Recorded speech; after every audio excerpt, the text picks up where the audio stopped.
everybody, welcome back. Today I made a story about a boy named Mowgli and how he faces life. So let's listen to this story that I made. Mowgli और फुसफुसाती गुफाएं। सियोनी की पहाड़ियों के ऊपर भोर की पहली किरणें मोगली के चेहरे पर चमक रही थीं। हालांकि वो केवल 8 वर्ष का था, उसकी आंखों में जंगल की गहराई और शांति समाई हुई थी। वो काई से ढकी एक पुरानी शाखा पर बैठा था और घाटी से उठती धुंध को देख रहा था, जैसे धरती धीरे धीरे जाग रही हो। बघीरा, जो अपनी मखमली काली खाल के साथ उसके बगल में बैठा था, बोला, मोगली, ये जंगल तुम्हारा घर है, लेकिन इसकी मर्यादा को समझना ही तुम्हारी असली ताकत है। मोगली ने सिर हिलाया। वह इस विशाल साम्राज्य का एक छोटा सा लेकिन महत्वपूर्ण हिस्सा महसूस कर रहा था। मोगली के लिए पेड़ों की ऊंचाइयों पर झूलना एक अद्भुत साधना की तरह था। उसने एक पुरानी और मजबूत बेल को मजबूती से पकड़ा और हवा के वेग के साथ स्वयं को शून्य में छोड़ दिया। नीचे फैले हुए विशाल गुलाबी कमलों और चमकती हुई ड्रैगनफ्लाई के मैदान उसे याद दिलाते थे कि जीवन कितना सुंदर और स्वतंत्र है। वो हवा में उड़ते हुए उस आजादी का अनुभव कर रहा था जो केवल उन लोगों को मिलती है जिन्होंने प्रकृति के साथ तालमेल बिठाना सीख लिया हो। उसके बाल पीछे की ओर उड़ रहे थे और उसके चेहरे पर एक निश्चिंत मुस्कान थी। वेनगंगा नदी के शांत जल में मोगली को अपना पुराना मित्र बालू मिला। भालू पानी में चित्त लेटा हुआ था। उसकी भारी देह पानी की लहरों के साथ धीरे धीरे डोल रही थी। मोगली ने जब पानी में छलांग लगाई तो बालू की आंखों में खुशी की चमक दौड़ गई। जीवन के सबसे कीमती सबक वे हैं जो हम शांति में सीखते हैं, नन्हे मेंढक, बालू ने मुस्कुराते हुए कहा। मोगली ने उसकी ओर पानी उछाला और दोनों के बीच वो मौन संवाद हुआ जिसे शब्दों की जरूरत नहीं थी। एक ऐसी दोस्ती जो जंगल के अटूट नियमों पर आधारित थी। जैसे जैसे दोपहर ढली, बघीरा मोगली को जंगल के उस दुर्गम हिस्से की ओर ले गया जहां साए भी बोलने लगते हैं।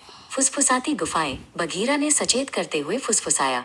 वहां की दीवारें पुरानी कहानियों को संजोए हुए हैं, जहां इंसानों ने कभी अपने लालच के निशान छोड़े थे। मोगली ने महसूस किया कि वहां की हवा ठंडी और बोझिल थी।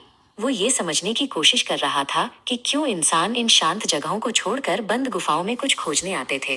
फिर भी अपनी जिज्ञासा के वश में होकर वो उस अंधेरे की ओर बढ़ चला। गुफा के भीतर सन्नाटा इतना गहरा था कि मोगली को अपने दिल की धड़कन सुनाई दे रही थी। बीचों बीच छत की एक दरार से रोशनी का एक अकेला स्तंभ नीचे गिर रहा था, जो पत्थरों के बीच दबे एक स्वर्ण पात्र पर केंद्रित था। मोगली ने जब उस ठंडी धातु को छुआ तो उसे एक अजीब सी उदासी महसूस हुई। ये वस्तु प्रकृति के इस महान वैभव के बीच कितनी अप्राकृतिक और अकेली लग रही थी। वो सोचने लगा कि क्यों इंसान इन निर्जीव चीजों के लिए अपना सब कुछ दांव पर लगा देते हैं, जबकि असली दौलत तो इस स्वतंत्र जंगल की शुद्ध हवा में है। तो आखिर मनुष्य की संतान अपनी नियति की ओर लौट ही आती है। एक डरावनी और परिचित आवाज गुफा की दीवारों से टकराई। मोगली मुड़ा और देखा कि शेर खान की चमकती आंखें सायों से बाहर आ रही थीं। बाघ का चेहरा खौफनाक लग रहा था, जिसमें पुरानी दुश्मनी और शिकार की भूख साफ झलक रही थी। उसने मोगली का रास्ता रोक दिया था। मोगली डरा नहीं। उसकी आंखों में शेर खान के लिए डर के बजाय एक प्रकार की समझ थी, क्योंकि उसने देखा कि कैसे घृणा ने इस राजसी प्राणी को एक राक्षस में बदल दिया था। जब ताकत का प्रभाव खत्म हो जाता है तब बुद्धि ही एकमात्र हथियार बचती है। मोगली को लाल फूल की ताकत याद थी। उसने गुफा के मुहाने पर पड़ी एक सूखी लकड़ी उठाई और पत्थरों के घर्षण से एक चिंगारी पैदा की, जिसने उस लकड़ी को एक प्रचंड मशाल में बदल दिया। नारंगी लपटें अंधेरे को चीरते हुए नाचने लगी और उनकी रोशनी में मोगली का चेहरा किसी निडर योद्धा की तरह चमक उठा। आग सिर्फ विनाश नहीं करती, शेर खान, ये उस अहंकार को भी जला देती है जो खुद को जंगल के नियमों से बड़ा समझता है। मोगली ने मशाल को बाघ की ओर बढ़ाते हुए कहा।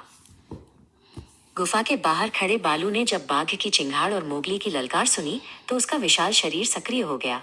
जैसे ही शेर खान आग के डर से बाहर की ओर भागा, बालू एक अडिग चट्टान की तरह उसके सामने खड़ा हो गया।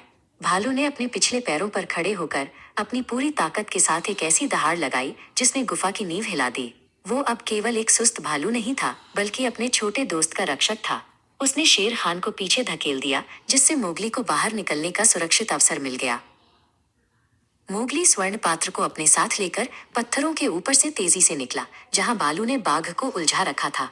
एक आखिरी प्रहार के साथ बालू ने शेर खान को दूर धकेला और मोगली के पीछे घनी झाड़ियों में ओझल हो गया। वे दोनों लंबी सुनहरी घास के बीच से ऐसे भाग रहे थे जैसे हवा के झोंके हों। पीछे से आती शेर खान की गुस्से भरी दहाड़ अब धीरे धीरे कमजोर पड़ रही थी। मोगली ने महसूस किया कि आज की जीत केवल शारीरिक नहीं थी, बल्कि यह अपनी पहचान और अपने परिवार की रक्षा की जीत थी।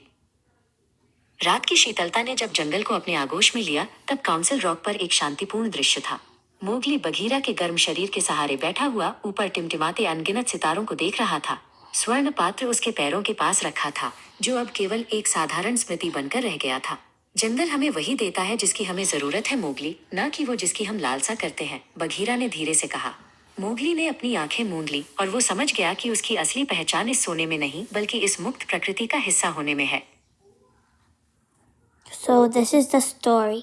Don't forget to like and subscribe. Goodbye.